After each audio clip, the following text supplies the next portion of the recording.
Chapter 1 भारतीय वास्तुकला, मूर्तिकला और मृदभांड। परिचय। वास्तुकला यानी आर्किटेक्चर शब्द लैटिन शब्द टेक्टन से व्युत्पन्न है, जिसका अर्थ निर्माता या बिल्डिंग होता है।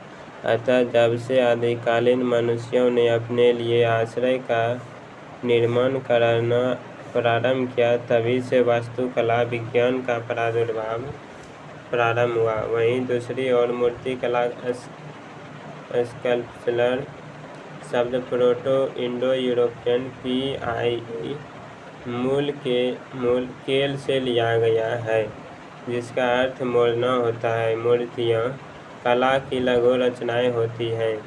ये या तो हस्त निर्मित होती है या उपकरणों से बनाई जाती है। अभियांत्रिकी व मापन की तुलना में सौंदर्य शास्त्र से अधिक संबंध रखती है। मूर्तिकला और वास्तुकला के बीच अंतर के बिंदु वास्तुकला और मूर्तिकला में आकार व विस्तार के अनुसार वास्तुकला भवनों के डिजाइनों और निर्माण को संदर्भित करती है। मूर्तिकला मूर्तियाँ कला की अपेक्षाकृत लघु त्रिआयामी रचनाएं होती है। प्रयुक्त सामग्री वास्तुकला में सामान्यतः पत्थर, लकड़ी, कांस, धातु, रेत आदि जैसी विभिन्न प्रकार के सामग्रियों के मिश्रण का उपयोग होता है। मूर्तिकला में मूर्तियाँ सामान्यतः एक प्रकार की सामान्य सामग्री से ही बनी होती है। सिद्धांत वास्तुकला में अभियांत्रिकी एवं गणित का अध्ययन समावेशित होता है। इसके लिए विस्तृत और सटीक मापन की आवश्यकता होती है। मूर्तिकला के लिए रचनात्मक और कल्पना का समावेश होता है। मूर्तिकला में रचनात्मकता और कल्पना का समावेश होता है और यह सटीक मापन पर बहुत अधिक निर्भर नहीं होती है। उदाहरण वास्तुकला में ताजमहल, लाल किला आदि। मूर्तिकला में नटराज, नर्तकी की कांस्य मूर्ति आदि। भारतीय कला और वास्तुकला की कहानी विकास की कहानी है। प्राचीन सिंधु घाटी सभ्यता से लेकर ब्रिटिश शासन तक भवनों और मूर्तियों की अपनी स्वयं की एक कहानी है। महान साम्राज्यों का उद्भव और पतन, विदेशी शासकों का आक्रमण जो धीरे धीरे स्वदेशी बन गए, विभिन्न संस्कृतियों और शैलियों का संगम आदि भारतीय वास्तुकला और मूर्तिकला के विकास में परिलक्षित होते हैं। भारतीय वास्तुकला का वर्गीकरण प्राचीन भारत के हिसाब से हड़प्पाई कला, मौर्यकालीन कला, मौर्योत्तर कला, गुप्तकालीन कला, दक्षिण भारतीय कला में वर्गीकृत किया गया है। मध्यकालीन भारत के वास्तुकला को दो भागों में बांटा गया: दिल्ली सल्तनत और मुगल काल। आधुनिक भारतीय वास्तुकला को दो भागों में बांटा गया है: इंडो गॉथिक शैली और नव रोमन शैली। हड़प्पाई और वास्तुकला ईसा पूर्व 3री सहस्त्राब्दी के द्वितीय अर्धांश में सिंधु नदी के तट पर एक समृद्ध सभ्यता का प्रादुर्भाव हुआ, जो आगे चलकर उत्तर पश्चिम और पश्चिम भारत के विशाल भाग में फैल गई, जिसे हड़प्पा सभ्यता या सिंधु घाटी सभ्यता के रूप में जाना जाता है। जीवंत कल्पना और कलात्मक संवेदनशीलता इस प्राचीन सभ्यता की विशिष्टता थी, जो उत्खनन स्थलों पर पाई गई अनेक मूर्तियाँ, मोहरें, मृदभांडों, आभूषणों आदि से प्रकट होती है। इस सभ्यता के दो प्रमुख स्थल हड़प्पा और मोहनजोदड़ो शहरी नियोजन के आरंभिक और सर्वोत्तम उदाहरणों में से एक है। सड़कों का नियोजित नेटवर्क, मकान तथा जल निकास प्रणाली इस युग के दौरान विकसित नियोजन और अभियांत्रिकी कौशल का प्रमाण है। सिंधु घाटी सभ्यता के कुछ महत्वपूर्ण स्थल और उनकी पुरातात्विक प्राप्तियां वर्तमान पाकिस्तान में हड़प्पा रावी नदी के तट पर स्थित है। विशाल चबूतरों वाले 6 स्नानागारों की 2 कतारें, लिंग और योनि का पाषाण प्रतीक, मातृ देवी की मूर्ति, लकड़ी की ओखली में गेहूं और जौ, पासा, ताम्र, तुला और दर्पण मिला है।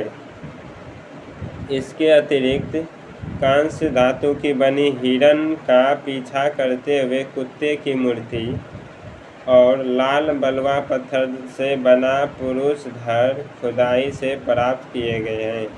वर्तमान पाकिस्तान में मोहनजोदड़ो सिंधु नदी के तट पर जो स्थित है, किले, वृहत स्नानागार, सावधान,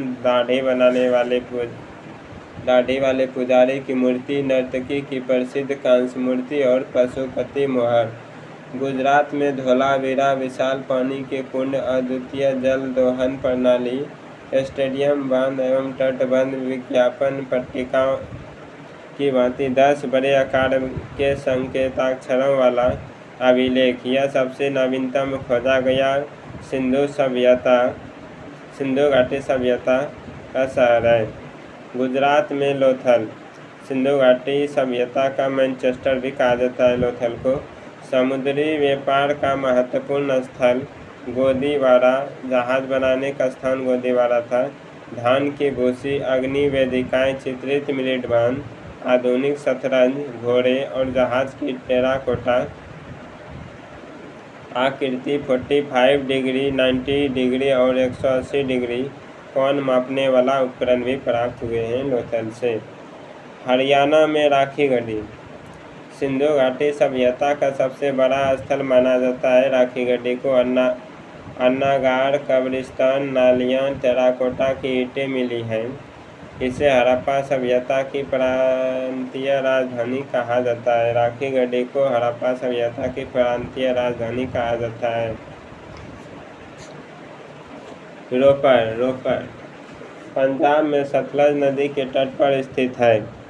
यहाँ अंडाकार गड्ढे में मानव शव के साथ दफन कुत्ता तथा तांबे की कुल्हाड़ी के साक्ष्य मिले हैं। आज़ादी के बाद खोजी गई पहली साइट रोपर है।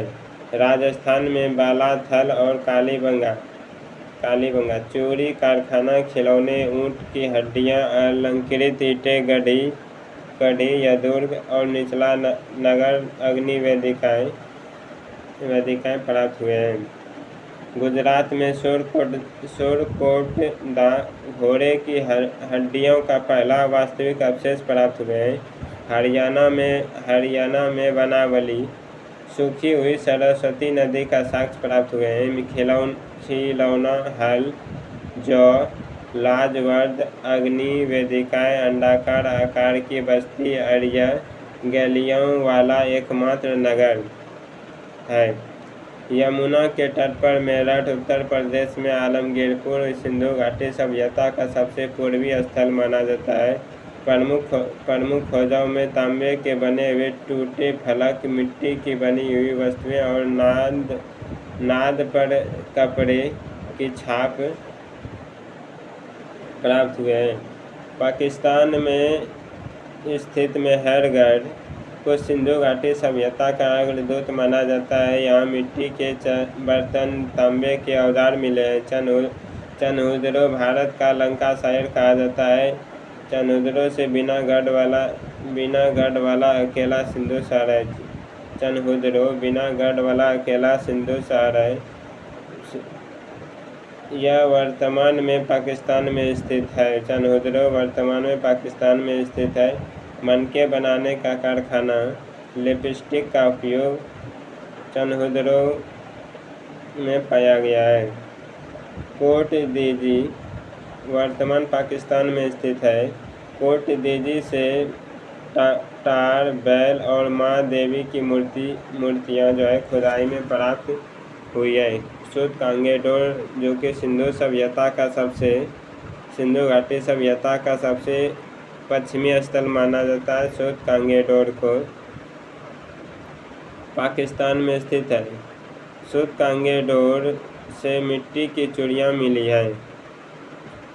बालू हरियाणा में स्थित है। विभिन्न पौधों के अवशेष मिले हैं बालू से। लहसुन के सबसे प्रारंभिक साक्ष्य हरियाणा के बालू से ही प्राप्त हुए हैं। दाइमाबाद जो कि महाराष्ट्र में स्थित सिंधु घाटी सभ्यता का सबसे दक्षिणी स्थल कांस्य रथ सहित कांस्य की मूर्तियां यहाँ पाई गई है। दाइमाबाद में कांस्य रथ और कांस्य की मूर्तियां पाई गई है। केरल नोधोरो जो कि गुजरात में स्थित है, सिंधु घाटी सभ्यता के दौरान नमक उत्पादन केंद्र माना जाता है। कोटबाला पाकिस्तान में स्थित है। भट्टी के प्राचीनतम प्रमाण मिले हैं। मांडू जम्मू और कश्मीर में स्थित है। यह सिंधु घाटी सभ्यता का सबसे उत्तरी स्थल माना जाता है। मांडू को सिंधु घाटी सभ्यता के अन्य प्रमुख स्थलों में देसलपुर जो कि गुजरात में है, पाबू मठ गुजरात में स्थित है, रंगपुर गुजरात में स्थित है, शिकारपुर गुजरात में स्थित है, सोनौली उत्तर प्रदेश में स्थित है, कुनाल हरियाणा में स्थित है, करणपुरा राजस्थान में स्थित है, गेनेरीवाला पंजाब में स्थित है आदि शामिल हैं।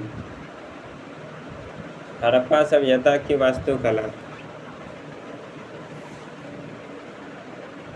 हड़प्पा और मोहनजोदड़ो के अवशेष नगर नियोजन की उल्लेखनीय समझ प्रकट करते हैं। यहाँ के नगर आयताकार ग्रिड पैटर्न पर आधारित थे। सड़कें उत्तर और दक्षिण पूरब पश्चिम दिशा में जाती थी और एक दूसरे को समकोण पर काटती थी। उत्खनन स्थलों से मुख्य रूप से 3 प्रकार के भवन पाए गए हैं। पहला आवास गृह, दूसरा सार्वजनिक भवन, तीसरा सार्वजनिक स्नानागार। निर्माण के लिए हड़प्पाई लोग मानवीकृत आयामों वाली मिट्टी की पक्की ईंटों का प्रयोग करते थे।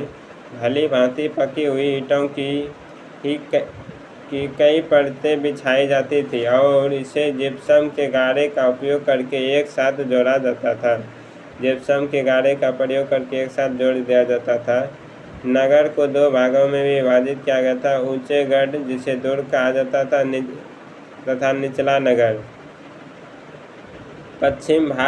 पश्चिमी भाग में ऊंचाई पर स्थित गढ़ का उपयोग विशाल आयामों वाले भवन जैसे अन्नागार, प्रशासनिक भवन, स्तंभों वाला हॉल, आंगन आदि के लिए किया जाता था। गढ़ी में स्थित कुछ भवन संभवतः शासकों और अभिजात वर्गों ऊंचे वर्गों के आवास थे। हालांकि सिंधु घाटी सभ्यता के स्थलों में मिस्र और मेसोपोटामिया सभ्यता के विपरीत शासकों के लिए मंदिर या महल जैसे बड़े स्मारक नहीं पाए गए, जबकि मिस्र और मेसोपोटामिया सभ्यता में पाया गया है। अन्नागार बुद्धिमत्ता के साथ वायु संचार वाहिकाएं सहित ऊंचे चबूतरों के साथ डिजाइन किए गए थे। इससे अनाज के भंडारण में मदद के साथ ही कीटों से उनकी रक्षा करने में भी सहायता मिलती थी। हड़प्पाई नगरों की एक प्रमुख विशेषता है सार्वजनिक स्नानागारों का प्रचलन था। इससे उसकी संस्कृति में कर्मकांडीय पवित्रता के महत्व का संकेत मिलता है। इन स्नानागारों के चारों ओर दीर्घाओं तथा कक्षाओं का समूह था। सार्वजनिक स्नानागारों का सबसे प्रसिद्ध उदाहरण हमें देखने को मिलते हैं मोहनजोदड़ो, जो कि वृहद स्नानागार था। नगर के निचले भाग में एक कक्षीय छोटे भवन पाए जाते थे। इनका उपयोग संभवतः श्रमिक वर्ग के लोगों द्वारा रहने के लिए किया जाता होगा। कुछ घरों में सीढ़ियाँ भी थी, जिससे संकेत मिलता है कि ये संभवतः 2 मंजिला भवन थे। अधिकांश भवनों में निजी कुएं और स्नान गृह थे, नहाने के लिए बाथरूम थे और वायु संचार की भी उचित व्यवस्था थी। हड़प्पा सभ्यता की सबसे प्रमुख विशेषता उसकी उन्नत जल निकासी व्यवस्था थी। प्रत्येक घर से निकलने वाली छोटी नालियां मुख्य सड़क के साथ चलने वाली बड़ी नालियों से जुड़ी थी। नियमित साफ सफाई रख रखाव के लिए नालियों को शिथिल रूप से ढका गया था। नियमित दूरियों पर मल कुंड सिसपिट बनाए गए थे। व्यक्तिगत और सार्वजनिक दोनों प्रकार की स्वच्छता पर दिया गया बल काफ़ी प्रभावशाली है। कई स्थानों पर कुओं की उपस्थिति भी देखी गई है। कई विद्वानों का तर्क है कि टिग्रिस, यूफ्रेटस, दजला, फरात घाटी के मेसोपोटामियाई लोग सिंधु घाटी सभ्यता को मेलुहा कहते थे। मेसोपोटामिया में सिंधु घाटी की कई मोहर प्राप्त हुए हैं। हड़प्पा सभ्यता की मूर्तियाँ। हड़प्पाई मूर्तिकार त्रि-आयामी कृतियों में से व्यवहार करने में बहुत कुशल थे। सबसे अधिक मोहर कांस्य मूर्तियाँ और मृदवान प्राप्त हुए हैं। मोहर पुरातत्वविदों को सभी उत्खनन स्थलों से अलग अलग आकार व प्रकार की कई मोहरें मिली हैं। जहाँ अधिकांश मोहरें वर्गाकार हैं तो वहीं त्रिकोणीय, आयताकार और वृत्ताकार मोहरों के उपयोग के भी साक्ष्य प्राप्त हुए हैं। यद्यपि मोहर बनाने के लिए नदी तल में पाए जाने वाले मुलायम पत्थर स्टेटाइट का सर्वाधिक उपयोग किया जाता था, लेकिन अगेट, चर्ट, तांबा, कचाव, फायंस, टेराकोटा की भी मोहरें मिली हैं। सोने और हाथी दांत की मोहरों के भी कुछ उदाहरण मिले हैं। अधिकांश मोहरों पर चित्राक्षर लिपि, पिक्टोग्राफिक स्क्रिप्ट में मुद्रा लेख भी हैं तथा इन्हें अभी तक पढ़ा नहीं जा सका है। लिपि अधिकांशतः दाएं से बाएं लिखी जाती थी, लेकिन द्विदिशात्मक लेखन शैली अर्थात एक पंक्ति में से दाएं से बाएं और दूसरी पंक्ति में बाएं से दाएं भी पाई गई है। इन पर पशुओं की आकृतियाँ आमतौर पर 5 भी मौजूद हैं, जिन्हें सतहों पर उत्कीर्णित किया गया है। सामान्य पशु रूपांकन: कोबर वाला बैल, गेंडा, बाघ, हाथी, भैंस, बाइसन, बकरी, मरकोर, साकिन, मगरमच्छ आदि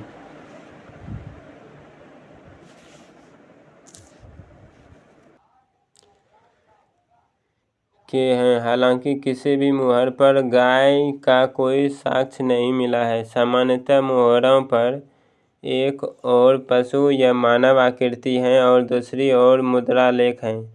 यह दोनों ओर मुद्रा लेख हैं। साथ ही कुछ मोहरों पर तीसरी ओर भी मुद्रा लेख हैं। मोहरों का मुख्य रूप से व्यावसायिक प्रयोजन के लिए उपयोग के लिए किया जाता था और वे संचार में सहायक होती थी। मेसोपोटामिया में विभिन्न मोहरों की खोज और लोथल जैसे विभिन्न स्थलों से यह तथ्य पता चलता है कि मोहरों का बड़े पैमाने पर व्यापार के लिए उपयोग किया जाता था। एक छेद वाले कुछ मोहरें शवों पर भी पाई गई हैं। इससे पता चलता है कि संभवतः इनका प्रयोग तावीज़ के रूप में किया जाता था। संभवतः इनके धारक द्वारा पहचान के रूप में इनका प्रयोग किया जाता रहा होगा। कुछ मोहरों पर गणितीय आकृतियाँ भी मिली हैं। संभवतः इनका उपयोग शैक्षणिक उद्देश्यों के लिए भी किया जाता होगा। स्वास्तिक सदृश डिजाइन वाली मोहरें भी पाई गई हैं। स्वास्तिक चिन्ह मुख्य मोहरों में शामिल हैं पशुपति की मोहर और यूनिकॉर्न वाली मोहर।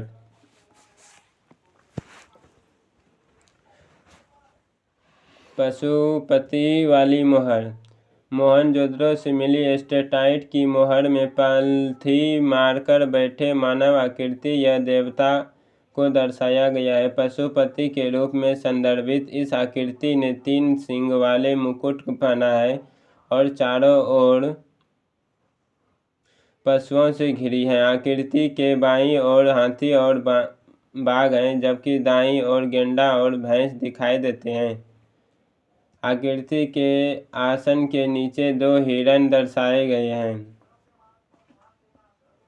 कांस्य मूर्तियाँ हड़प्पा सभ्यता व्यापक पैमाने पर कांसे की ढलाई की प्रथा की साक्षी थी। कांसे की मूर्तियों को लुप्त मोम तकनीक या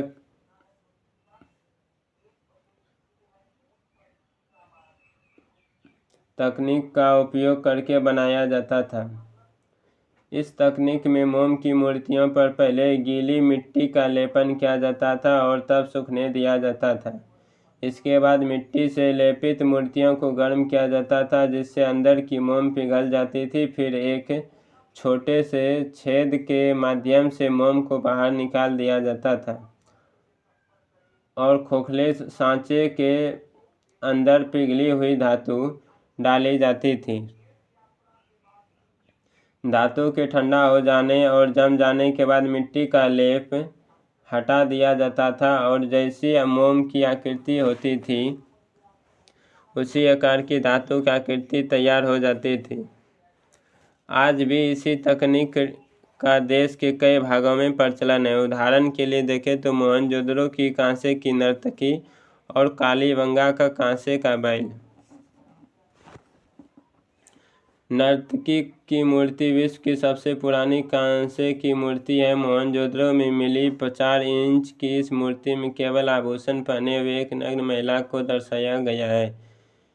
इसने बाएं हाथ से चूड़ियां तथा दाहिने हाथ पर कंगन और तावीज पहने हुए हैं। यह अगले अपने कुल्हे पर दाहिने हाथ रखे हुए त्रिभंग नृत्य मुद्रा में खड़ी हैं।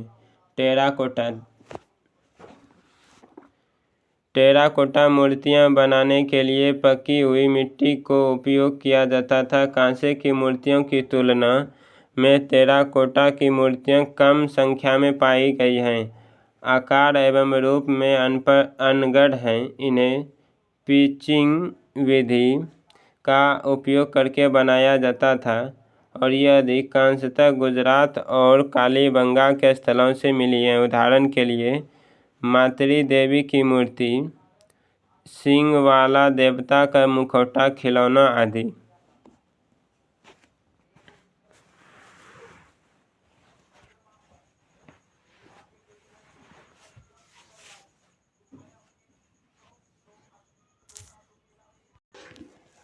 मातृ देवी की मूर्तियां अनेक सिंधु स्थलों से मिली हैं, जिससे इनके महत्व का पता चलता है। यह उन्नत वक्ष स्थल पर लटके हुए कंठाहार से सुसज्जित एक खड़ी महिला की मूर्ति है। यह धोती, कटी वस्त्र और करधनी पहने हुए है। इसने पंखाकार मुकुट भी पहना हुआ है। चेहरे के रूपांकनों को भी बहुत अनगढ़ ढंग से दिखाया गया है तथा इसमें कुशलता का अभाव है। संभवतः इसकी पूजा समृद्धि के लिए की जाती थी। वह उर्वरता की भी देवी रही होंगी।